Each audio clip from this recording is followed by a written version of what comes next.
You're blocking abundance without realizing it. And the most frustrating part is that you're probably doing it while trying your best to improve your life. That's the paradox almost no one talks about. People work harder, think more, plan more, visualize more, yet abundance still feels just out of reach. Not because they're unlucky, not because the universe is against them, but because certain invisible habits quietly shut the door they're trying to open. Let me start with something uncomfortable but honest. Abundance rarely avoids people who are unworthy. It avoids people who are closed. And closure doesn't always look like negativity. Sometimes it looks like control. Sometimes it looks like fear disguised as responsibility. Sometimes it looks like constantly preparing for the future while never allowing yourself to receive in the present. Think about this for a moment. Have you ever said things like, "Once I'm more ready," "Once things calm down," or "Once I fix this part of my life, then I'll allow myself to enjoy it"? That mindset feels mature and disciplined, but energetically it sends a very clear signal: not now. And abundance listens very carefully to timing cues. Many people unknowingly live in permanent almost mode. Almost ready, almost confident, almost deserving, almost there. And abundance doesn't flow into almost, it flows into openness. Here's a simple but powerful example. Imagine someone who desperately wants financial freedom, but feels guilty every time money comes easily. They downplay it, they rush past it, they tell themselves it was luck, or that it won't last. On the surface, they say they want abundance. Underneath, they're uncomfortable receiving it. And whatever you're uncomfortable receiving, you unconsciously repel. Abundance is not only about money. It's about opportunities, clarity, support, peace, time, and energy. And the biggest blocks are rarely external. They're internal contracts you didn't realize you signed. Contracts that say things like, "I must struggle to deserve," or "If I receive more, something bad will follow," or "People like me don't get it easy." These beliefs don't shout, they whisper. And because they whisper, they feel like common sense instead of self-sabotage. Another subtle block is constant urgency, living as if everything is a problem to solve immediately. When your nervous system is always tense, always bracing, abundance reads that as danger, not punishment, danger. You cannot receive fully while your body believes it needs to protect itself. This is why people can work non-stop and still feel stuck, while others move calmly and seem to attract opportunities effortlessly. Abundance moves towards safety, not desperation. And safety isn't about having everything figured out, it's about trust. Not blind optimism, but a grounded sense that you don't need to control every outcome to survive. When you grip life too tightly, nothing can flow through your hands. This is a good moment to pause and ask yourself something honestly, without judgment. Where in my life am I trying too hard to force something that needs space instead? That answer, even if it feels uncomfortable, is already loosening a block. If this perspective is resonating with you, take a moment to support the channel by subscribing and leaving a like. It helps this message reach people who may be stuck without realizing why. Most people think abundance is attracted by desire. In reality, it's attracted by permission. Permission to receive, permission to rest without guilt, permission to grow without self-punishment, permission to outgrow old identities that were built around survival. And this is where many people unconsciously sabotage themselves.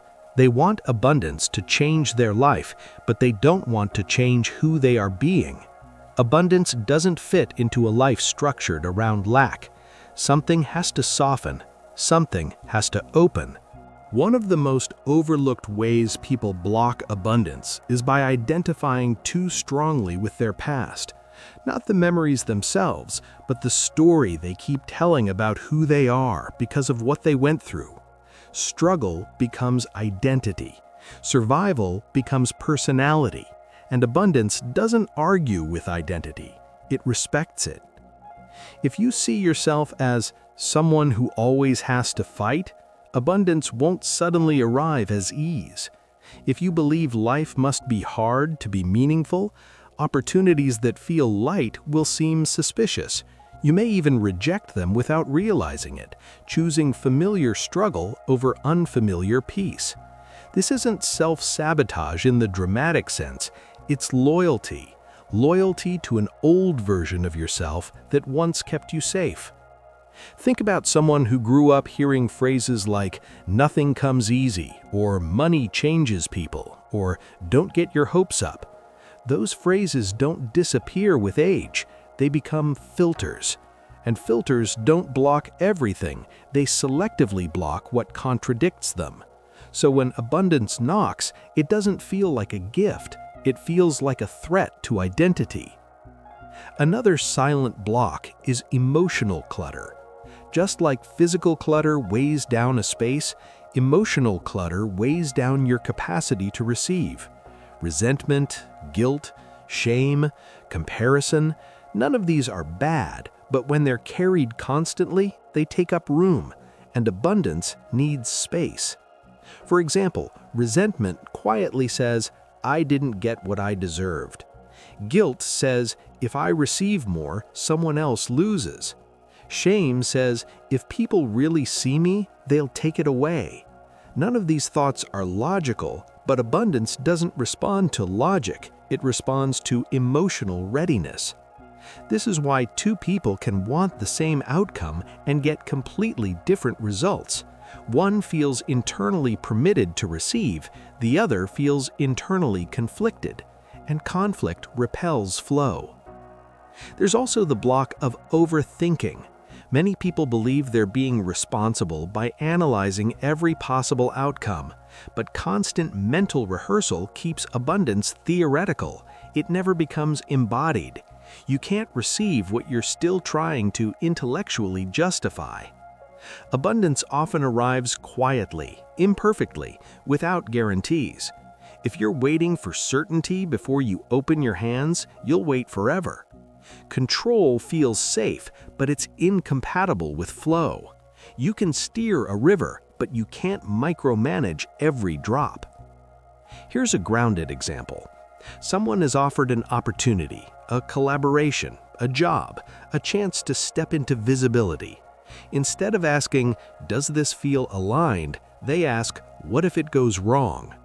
The body tightens, the mind creates 10 reasons to delay, and the opportunity passes.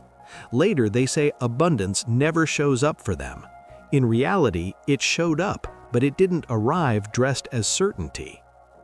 Another common block is constantly preparing instead of participating. Always learning, always improving, always one step away from starting. Preparation feels productive, but it can become a hiding place. Abundance meets action, not perfection.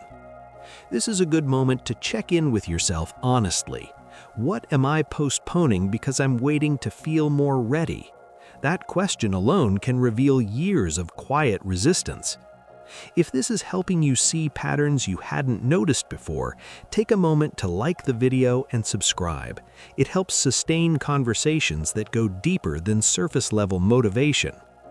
Abundance doesn't require you to be fearless. It requires you to be available. Available to receive without over-explaining. Available to grow without clinging to old roles. Available to let go of the belief that struggle is the only proof of worth. When you stop defending who you had to be, you make space for who you're becoming. The final block to abundance is often the hardest to see because it hides behind good intentions, trying to control how abundance should arrive. Many people are open to receiving, but only in familiar, predictable forms. They ask for growth, but only if it doesn't disrupt their routine. They ask for abundance, but only if it doesn't challenge their comfort or identity. And abundance rarely works that way. Abundance doesn't follow your script. It responds to openness, not preference. Sometimes it arrives as an unexpected ending before a better beginning. Sometimes it looks like discomfort before clarity. And when you resist those forms, you're not rejecting hardship, you're rejecting transformation. There's a quiet wisdom in understanding that abundance is not something you chase, it's something that moves toward alignment. The moment you stop forcing outcomes and start listening to what feels expansive instead of familiar, your entire relationship with receiving changes. Expansion often feels unfamiliar. Familiarity feels safe, but it's not always truthful. Many people unknowingly block abundance by constantly scanning for what's missing. Even gratitude, when practiced mechanically, can turn into comparison. True abundance grows where attention rests on sufficiency, not scarcity. This doesn't mean ignoring reality. It means not defining yourself by what you lack. Here's a subtle shift that makes a real difference. Instead of asking, "Why isn't it working yet?" ask, "What is already supporting me that I'm overlooking?" That question retrains awareness, and awareness shapes experience. Another important truth: abundance is relational. It responds to how you treat what you already have, not just money or opportunities, but time, energy, and self-respect. If you constantly overextend yourself, ignore your boundaries, or devalue your own needs, abundance learns how to treat you by watching how you treat yourself. Receiving is a skill, and like any skill, it improves with practice. Start small. Allow rest without justification. Accept compliments without deflection. Receive help without guilt. Celebrate progress without immediately raising the bar. These moments may seem insignificant, but they signal readiness. This is the point where abundance stops being something out there and becomes something you participate in. You stop waiting for permission. You stop bracing for loss. You assume that ease must be temporary, and slowly, life responds differently. If this video helped you recognize where you may have been blocking abundance without realizing it, this is a perfect moment to subscribe and leave a like. It supports content that encourages depth, self-awareness, and real change. Abundance doesn't ask you to be perfect, fearless, or endlessly positive. It asks you to be honest, open, and willing to let go of what no longer fits. When you stop gripping what you needed to survive, your hands become free to receive what helps you thrive. So take a moment after this video ends. Sit quietly. No planning, no fixing. Just notice what feels heavy and what feels light in your life right now. One is asking to be released. The other is asking to be trusted. You're not blocked because you're doing something wrong. You're blocked because you're ready for something different, and openness is the door.